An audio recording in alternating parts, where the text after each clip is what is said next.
Então eu quero convidar você a abrir sua Bíblia, por gentileza, no Evangelho de Lucas, no capítulo 14.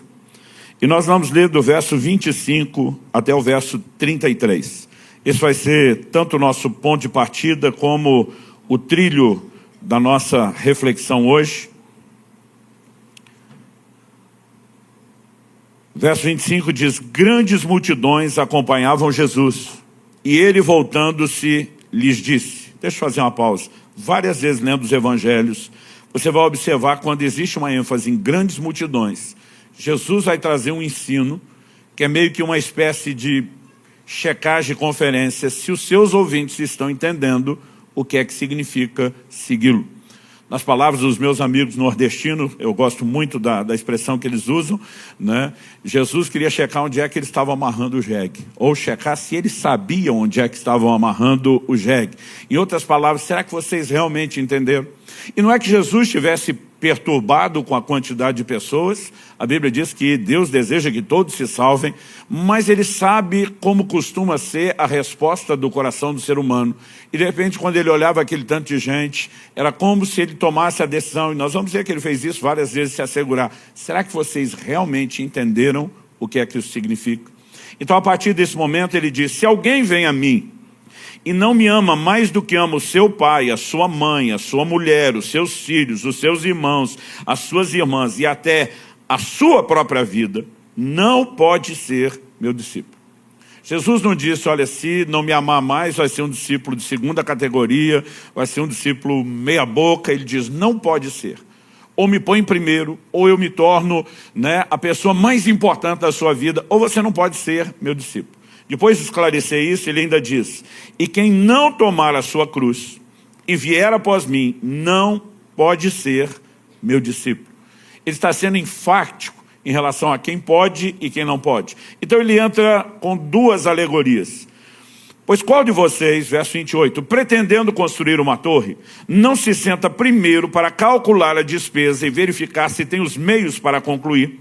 Para não acontecer que, tendo lançado os alicerces e não podendo terminar a construção, todos os que a virem zombem dele, dizendo: esse homem começou a construir e não pode acabar. Ou qual é o rei que, indo para combater outro rei, não se assenta primeiro para calcular se com 10.000 homens poderá enfrentar o que vem contra ele com 20.000? Caso contrário, estando o outro ainda longe, envia-lhe uma embaixada pedindo condições de paz. Assim, pois, qualquer um de vocês que não renuncia a tudo que tem, não pode ser meu discípulo. O tema da minha mensagem hoje é calculando o custo. Quando Jesus introduz esses dois exemplos de empreendimento, seja construir uma torre ou entrar numa guerra contra outro rei, ambos têm custos, e se não houver condições de arcar, de bancar os custos, o empreendimento não poderá ser terminado, o projeto não será concluído. Então Jesus usa essa ilustração e, obviamente, a ideia dele não é meramente ensinar sobre orçamento ou planejamento financeiro. Ele sabe que as pessoas entendem isso. Então ele pega justamente essa ideia na mente das pessoas de que você não se lança um empreendimento sem ter certeza de que pode terminá-lo. E ele trabalha isso como um paralelo. Então, em outras palavras, ele está dizendo: se você quer ser meu discípulo, senta e bota na ponta do lápis, como diziam os antigos. Hoje ninguém mais calcula assim, né? Mas ele estaria simplesmente sugerindo: calcule o quanto significa ou o quanto custa ser meu discípulo. Você vai entrar num profundo nível de renúncia. Se você não renunciar a tudo que tem, não pode ser meu discípulo. Ele disse: não tomar a sua cruz. Eu acho engraçado que os crentes criam todo tipo de interpretação para essa expressão tomar a cruz. Um dia me apresentou a esposa, ele era recém-casado, do lado estava a mãe dela, a sogra, ele falou: e essa aqui é a minha cruz. Ainda bem que a sogra era bem humorada, riu daquilo, mas ao mesmo tempo que a gente brinca, eu percebo que muita gente acha que a cruz é algum tipo de problema que você tem. Quando a Bíblia diz que obrigaram Jesus a carregar a própria cruz, isso era um costume romano. Então a pessoa não apenas tinha sido sentenciada à morte, mas quando ela carregava a cruz até o lugar de execução, ela estava anunciando a todo mundo: eu estou sentenciado à morte. Então, basicamente, aquilo era um reconhecimento público de que ele estava sentenciado à morte. Então, se você pegar alguns estados lá dos Estados Unidos, que tem pena de morte por meios diferentes, seria o equivalente a Jesus estar dizendo: quer ser meu discípulo? Tome a cadeira elétrica e siga-me. Tome a injeção letal e siga-me, já que a câmara de gás não seria possível levar. Mas não era apenas carregar o que seria um instrumento de morte. Era a admissão pública: eu estou sentenciado à morte. Era a maneira de comunicar isso para todo mundo. Então Jesus está dizendo: você não apenas precisa resolver isso dentro de você, mas você tem que admitir isso diante de todo mundo. Agora, eu acredito que muita gente não tem chegado ao lugar onde Deus espera, justamente porque ao longo do caminho não entendeu, não calculou o custo. O último censo indica que nós somos hoje 55 milhões de evangélicos. Mas há uma estatística interessante, que ela se mantém muito parelha desde que éramos perto de 30 milhões. Ela é mais ou menos o seguinte: isso varia de estado para estado no Brasil, mas um pelo outro, alguns dizem que para cada um crente firme, você tem em média um desviado. Diferente do censo, que você tem todo os dados, os registros, os apontamentos, essa estatística, né, ela nunca me foi apresentada de forma documentada. Mas quem fala um pouco de Jesus por onde anda, percebe o quanto isso é real. Toda hora você lida com gente, né, para quem vai pregar o evangelho, que admite que um dia já teve uma experiência, um relacionamento com Jesus, mas hoje está afastado. O que tem levado tanta gente?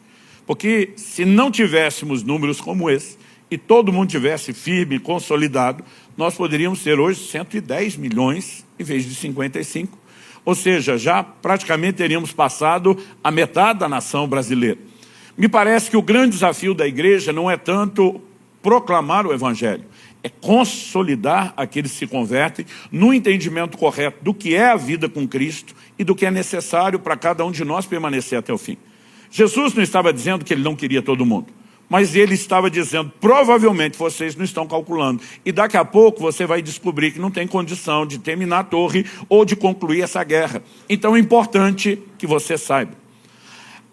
Essa ideia de calcular o custo, ela não é apresentada somente nesse texto, embora nesse texto em particular a gente possa reconhecer que a ilustração de Jesus foi muito pontual, foi muito precisa.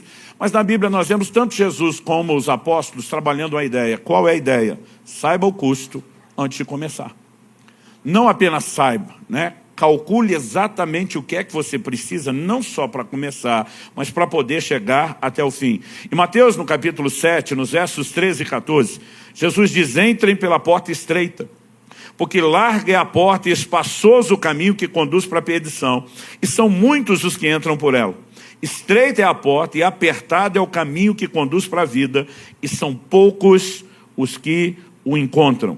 Então, quando Jesus está falando de muita gente na porta e caminho largo, pouca gente do lado de cá, ele não está falando do desejo de Deus. Ele está falando da inclinação do homem de buscar aquilo que o agrada, da dificuldade dele de escolher um caminho, por exemplo, de renúncia. Então, quando eu olho para verdades como essas, eu percebo que o tempo todo Jesus estava tentando criar uma consciência, uma mentalidade. Vocês não podem criar na mente de vocês uma fantasia sobre o que significa ser meu discípulo.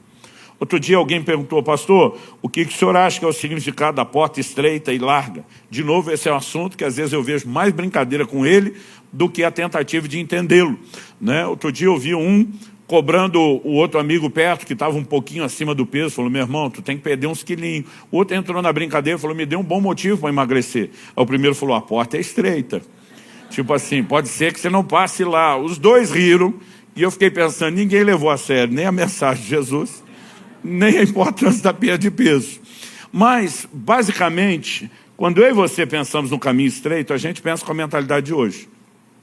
Pelo menos a maioria que eu converso diz isso.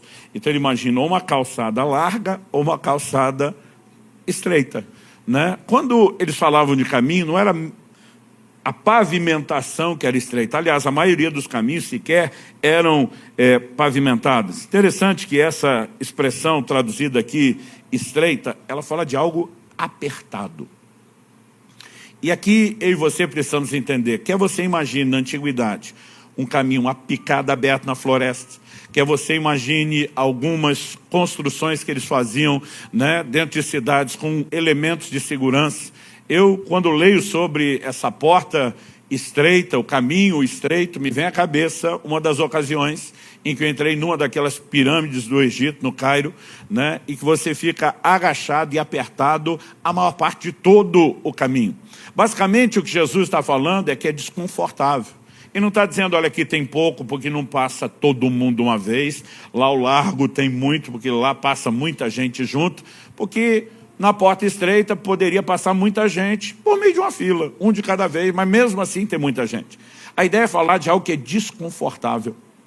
E quando nós olhamos para o Evangelho, nós precisamos entender isso. Não significa que não haja deleites em Deus, que não haja recompensa, que não haja bênçãos, mas para a inclinação da natureza humana, carnal, pecaminosa, egoísta, a proposta do Evangelho de morrer para si, ela é desconfortável.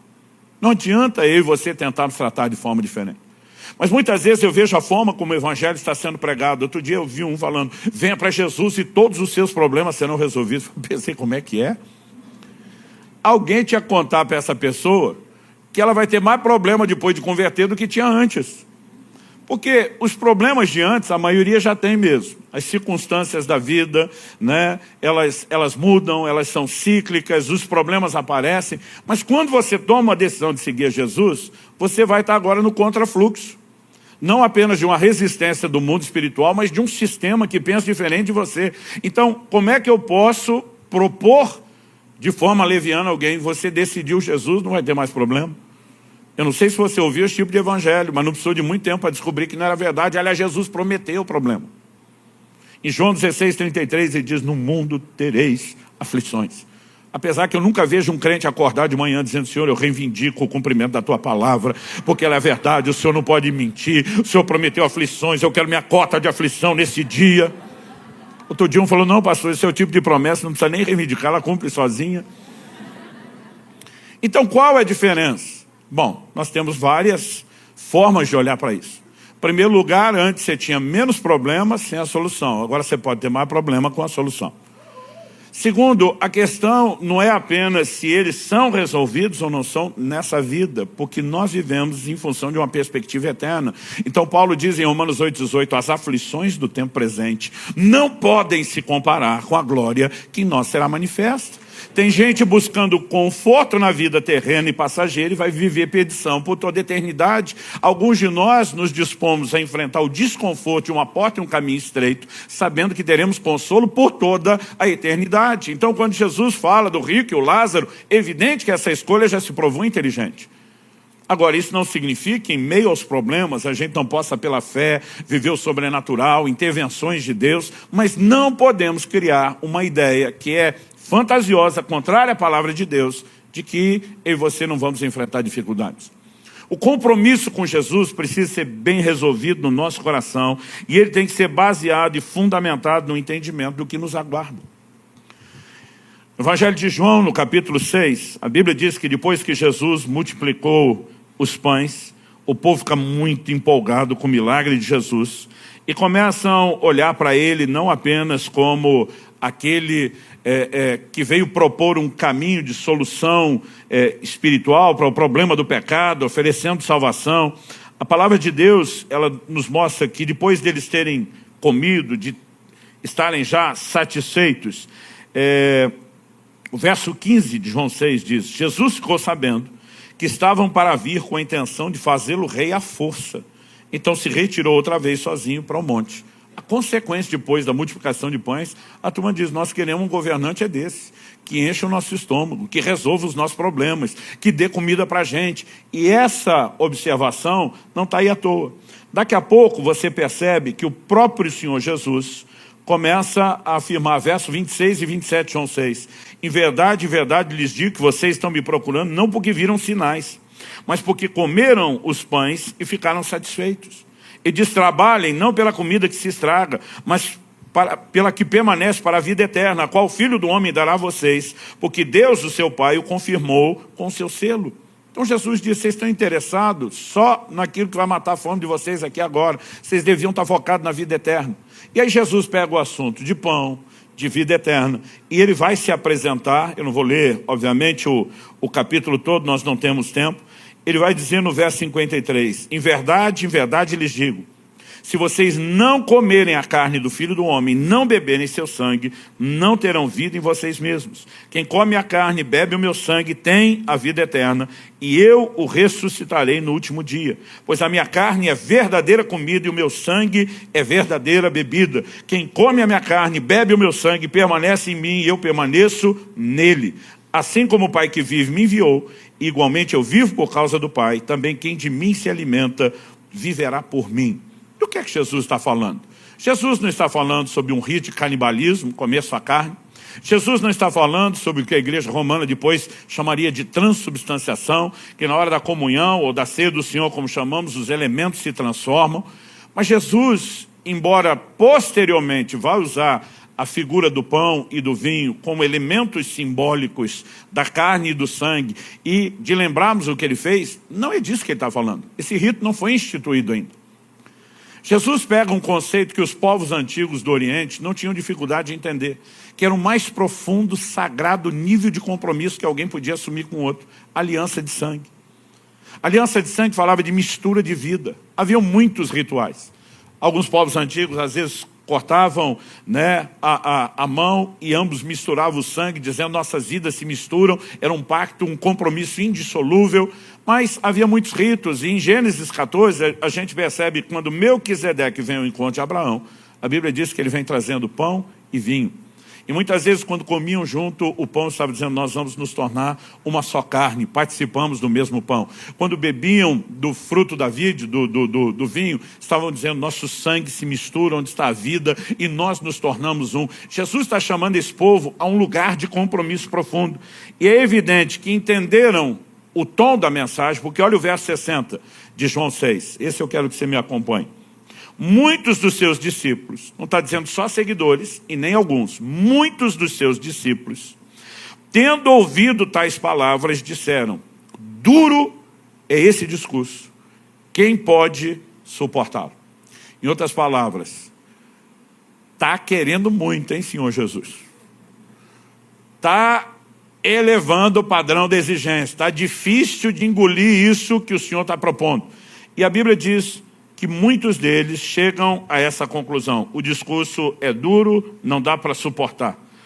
No verso 61, Jesus vai perguntar: se escandaliza vocês? E o verso 66, eu vou ler do 66 ao 69, diz assim: diante disso, muitos dos seus discípulos, o mesmo tanto de gente que está lá resmungando que o discurso é duro, muitos dos seus discípulos o abandonaram e já não andavam com ele. Então Jesus perguntou aos 12: será que vocês também querem se retirar? Muitos discípulos disseram: não dá para nós, está pedindo muito, exigiu demais, estou fora.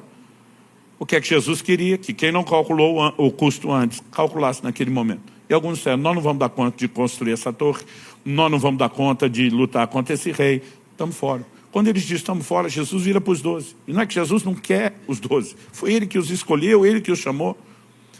Mas ele pergunta: vocês também querem se retirar?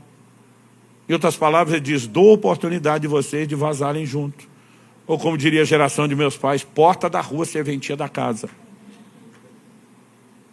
Significa que Jesus não os queria? Não. Significa que ele os queria muito, mas desde que eles entendessem por que permaneceriam. Dá para entender a diferença? Simão respondeu, verso 68, Simão Pedro respondeu: Senhor, para quem iremos? O Senhor tem as palavras da vida eterna, e nós temos crido e conhecido que o Senhor é o Santo de Deus.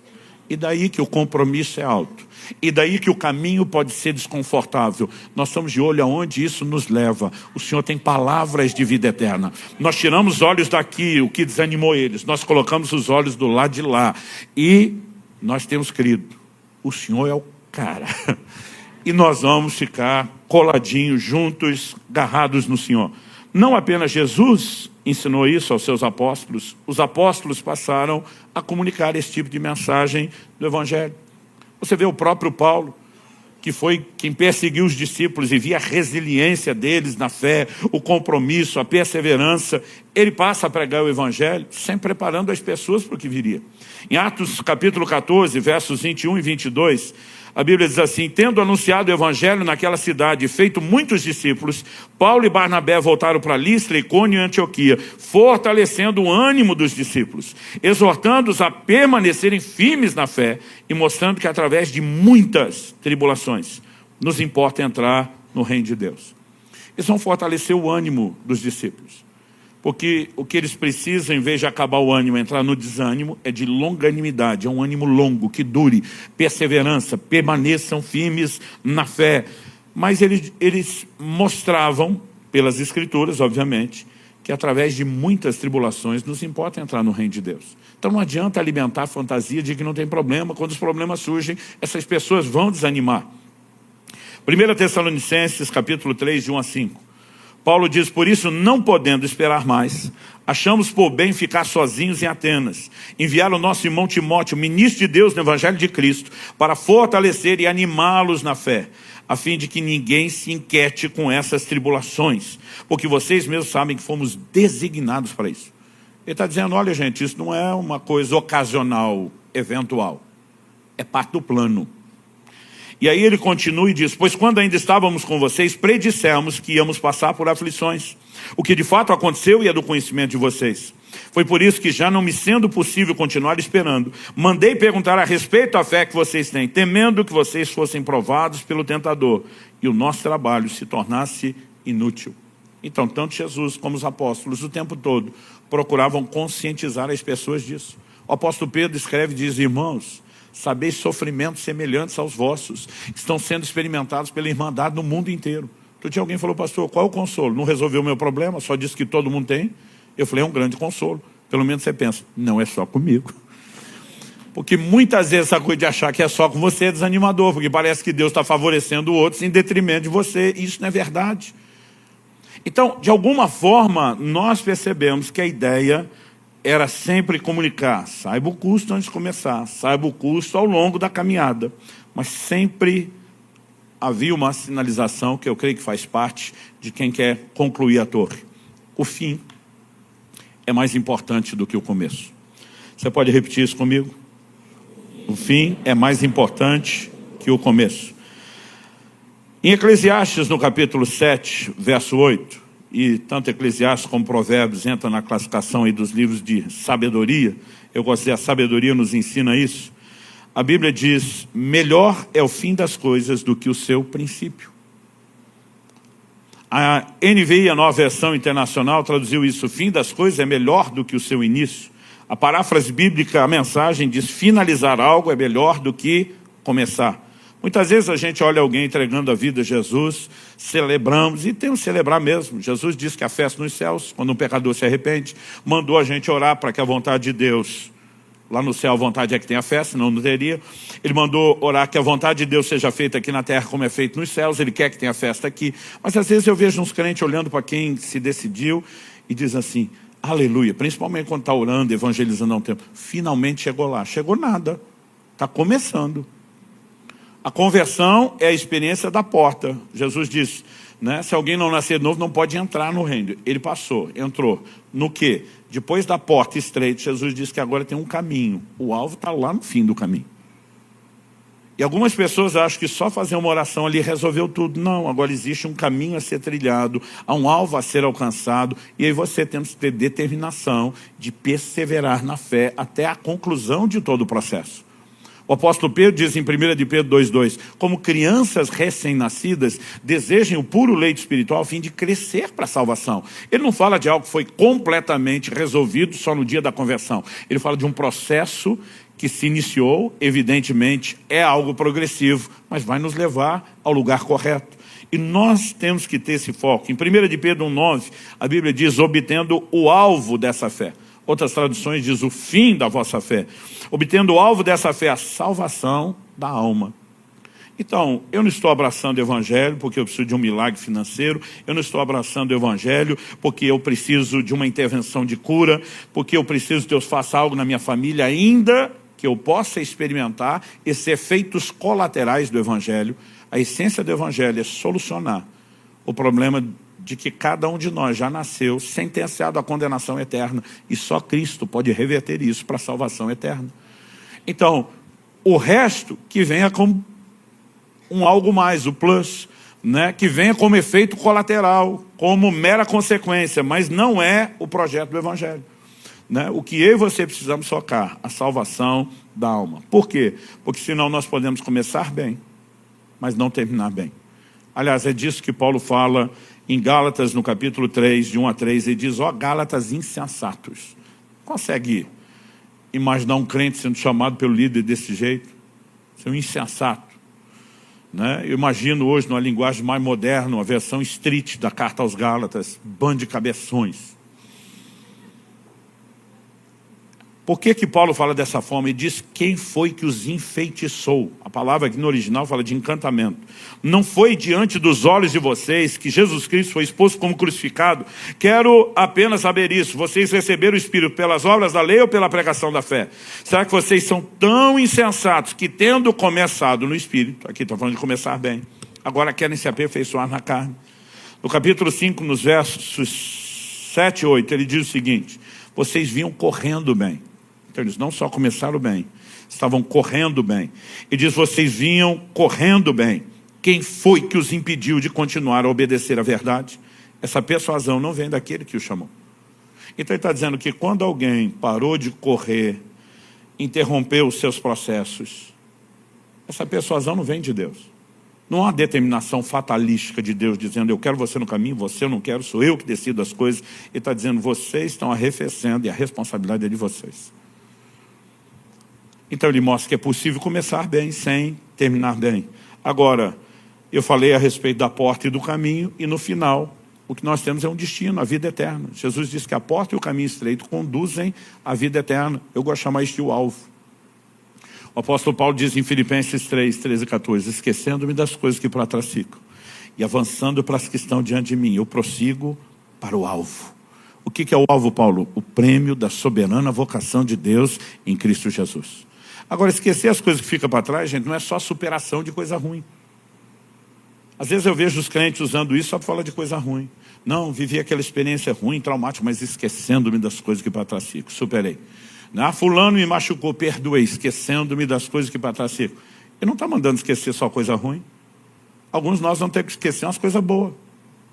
Parar de viver de experiência do passado e viver novas experiências em Deus. Porque a vida cristã segue, ela é progressiva. Então não importa o que aconteceu, nada vai nos parar, nada vai nos demover da determinação de seguir avançando, seguir crescendo, porque nós estamos mirando o alvo. Ponto final.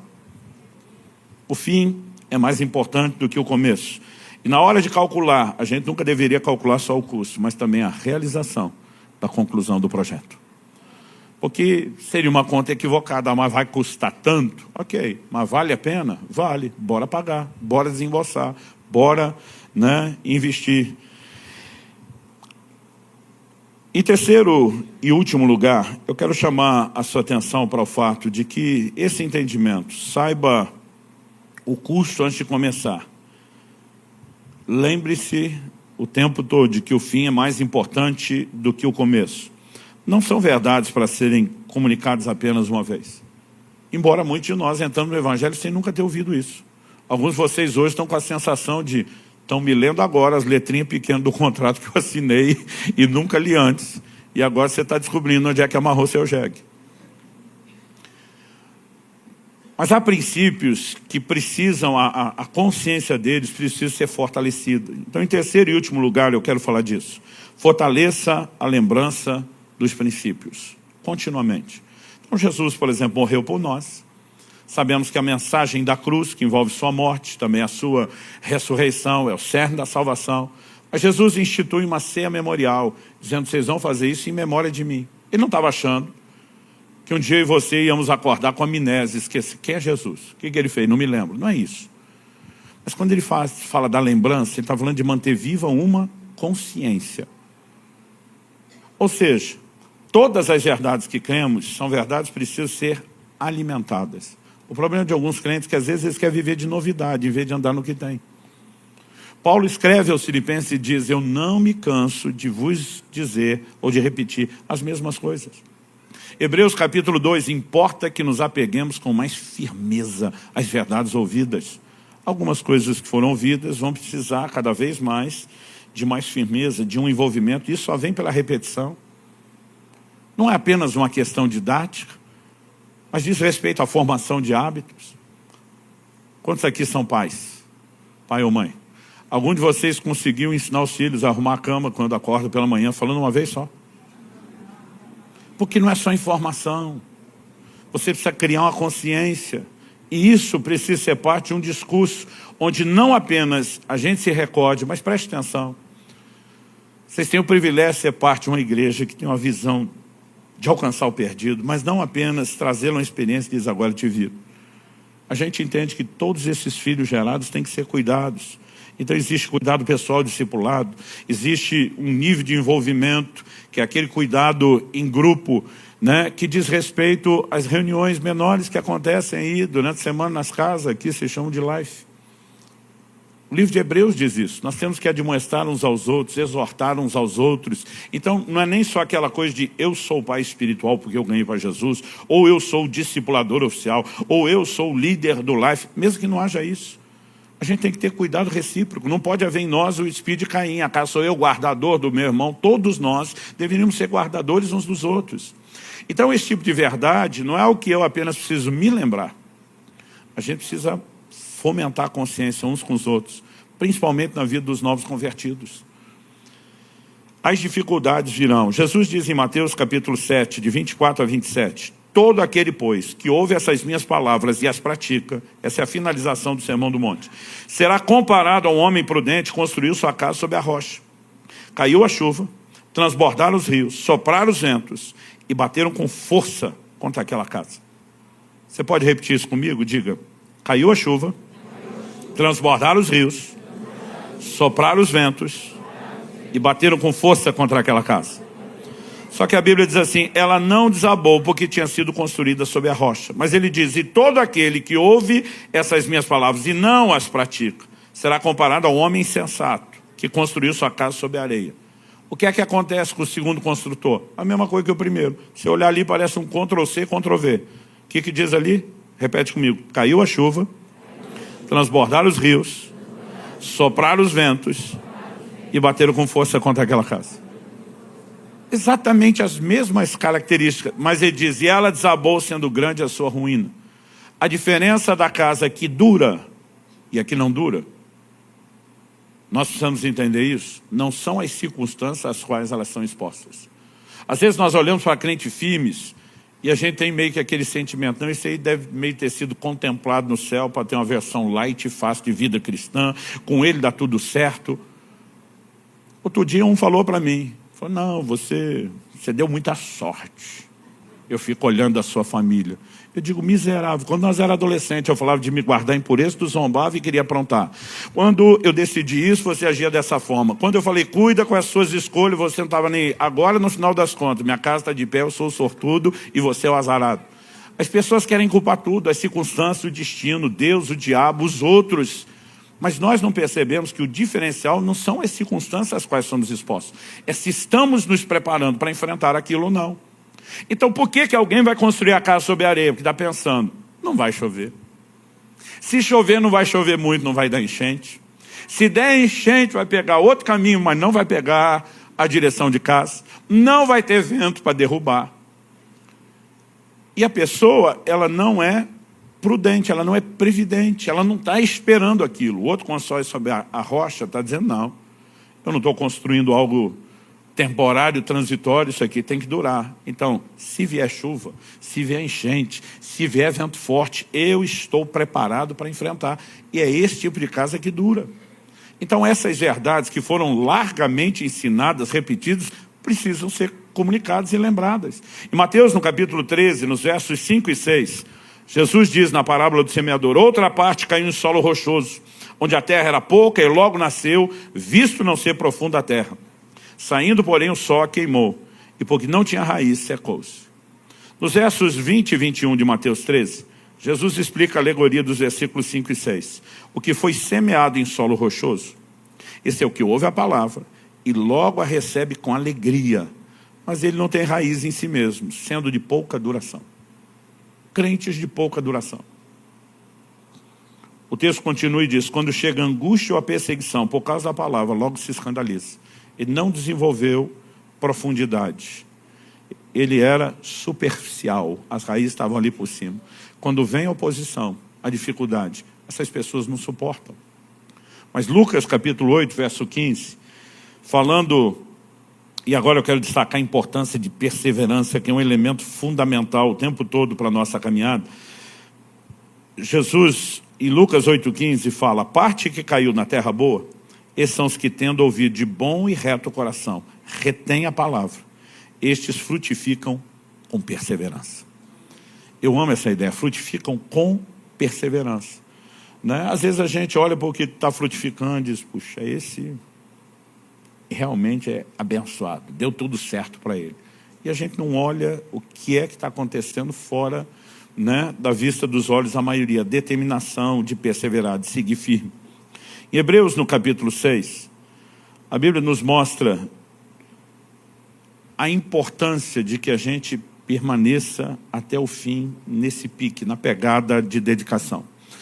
No verso 10, tem um contexto, o escritor afirma que Deus não é injusto para se esquecer do trabalho que eles fizeram, né, do amor que demonstraram para com seu nome, e diz: porque vocês serviram, estão servindo os santos.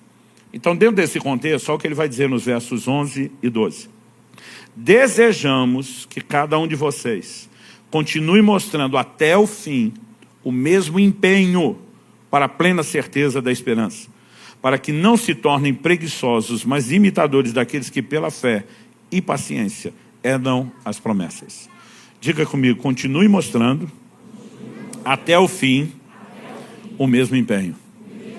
Fala para um vizinho do lado, você não conhece, faz cara de paisagem, finge que é amigo. Fala para ele assim: continue mostrando até o fim o mesmo empenho. Então, quando olhamos para essas orientações bíblicas, a gente percebe não só que somos chamados a garantir empenho e dedicação na caminhada, mas o texto fala que é pela fé e paciência que se herdam as promessas. A expressão traduzida aqui, paciência, em outras versões vem como longanimidade. Longanimidade é ânimo longo, a capacidade de não desanimar. Em muitas, eu diria talvez a maioria das traduções, perseverança.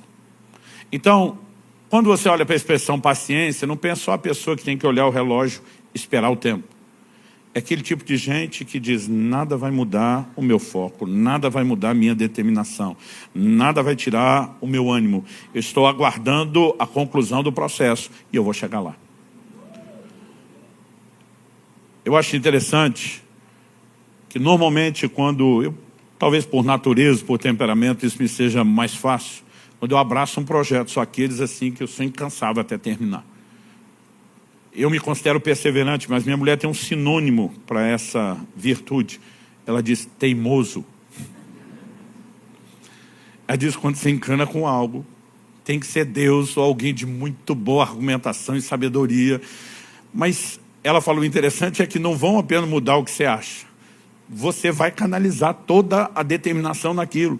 E eu quero trocar e usar esse sinônimo e dizer que é pela fé e teimosia que você herda as promessas. Nós temos que fincar o pé e dizer: nós não entramos nesse negócio para brincar, não foi durante um tempo, não foi para casa cair depois, não foi para o processo parar.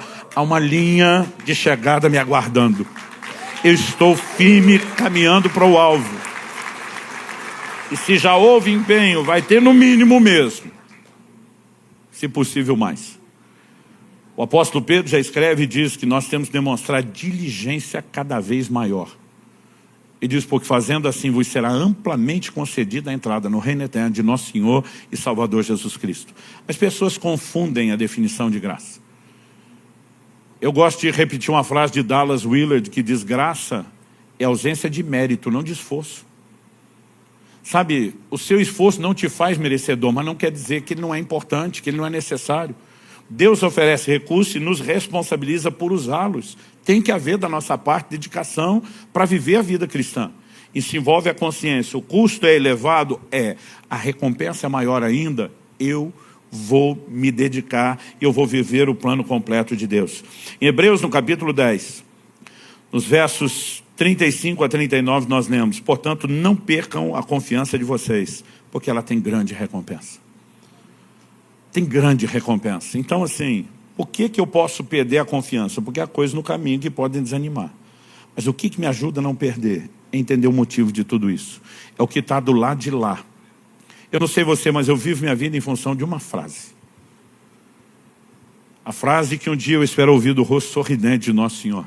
Servo bom e fiel, entra no gosto do teu Senhor. Eu não sei como vai ser a emoção de atravessar a linha de chegada. Mas eu imagino que tão logo eu passe a linha e ouça isso de Jesus, eu vou olhar para trás com desdém. Eu vou lembrar de toda a dificuldade, todo o problema.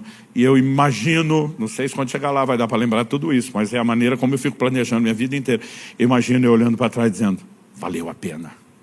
Não, eu acho que não vai ser só falar, acho que vai ser algo estilo Dunga na Copa 94. Valeu a pena. Porque naquele momento, meu amigo, nós vamos entender o que Paulo disse, as aflições desse tempo presente não podem se comparar com a glória que em nós será manifesta. A leve e momentânea tribulação não pode se comparar com o peso da glória. O que ele está dizendo? Leve e pesado. Ele está usando a analogia da balança romana. No prato das tribulações, o prato sobe, isso não tem peso. Porque no outro prato, a glória que nos aguarda, aqui pesa, o prato desce. Aí você olha aquela balança compensada e diz, vou dar moral para essa tribulação, coisa nenhuma, eu vou ficar focado na glória, naquilo que nos espera.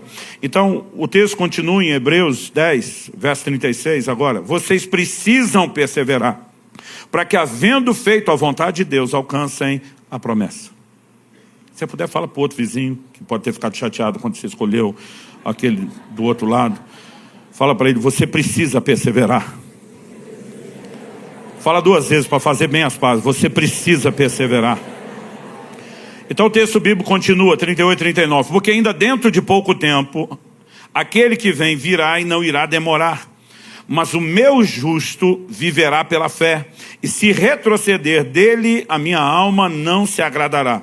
Nós, porém, não somos dos que retrocedem para a perdição, mas somos da fé para a preservação da alma.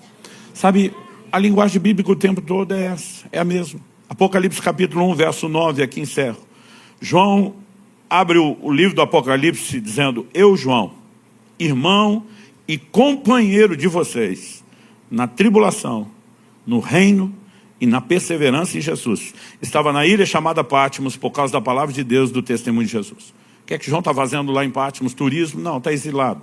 Está sendo perseguido por causa do evangelho.